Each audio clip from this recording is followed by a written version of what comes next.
من هنا؟ يد من؟ يد الله.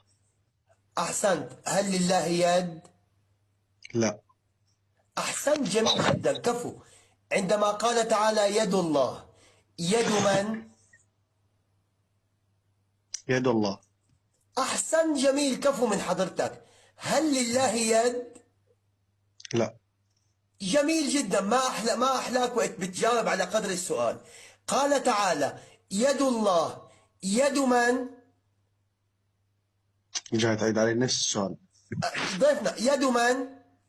يد الله. جميل جدا، رائع. هل لله يد؟ أكيد لا، لأن القرآن ممتاز، الكريم له ممتاز تفسير. جدا، ممتاز جدا. لكن يا ضيفنا المكرم، قال تعالى يد الله، يد من؟ راح ترجع تكرر على مود في سبيل لا، ما أصل بس من هاي مشان هذا نفهم. مو هذا الموضوع. قال تعالى هذا مو الموضوع. يد الله، سيد حسين، يد من؟ هذا مو سؤالي. يا ضيفنا، يد من؟ هسه اتركنا سؤالي، عف هذا الموضوع مال يد يا الله. ضيفنا، بما أنك تقول يد الله ثم تقول ليس لله يد، لو سألتك الآن هذه يد من؟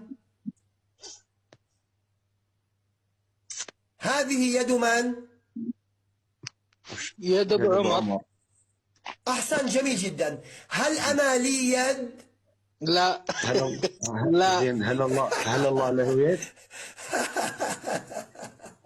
يا فارس لا، جاوب فارس لا. يلا تفضل اسأل سؤالك. هذا وضع الشيعي، هذا وضعه مع الله سبحانه. لا. تفضل يا يعني ضيف.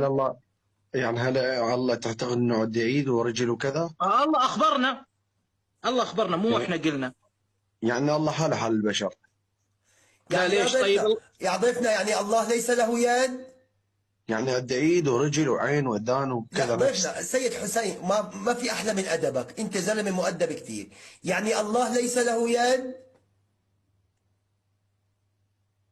اليد له تفسير. يا شيخ، واحده قبل التفسير، هل الله ليس له يد؟ ليش ما نسميها يد الله يد الرحمة؟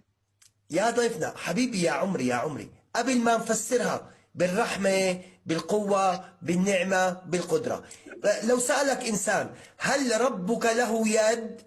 شو تقول له؟ نعم أو لا؟ لا. أحسن. هنا عندما قال تعالى يد الله، يد من؟ ليس يقصد بيده كذراعها وكذا، يقصد برحمة. قبل القصد يا شيخي، يا سيد حسام، قلت لك شيل القصد.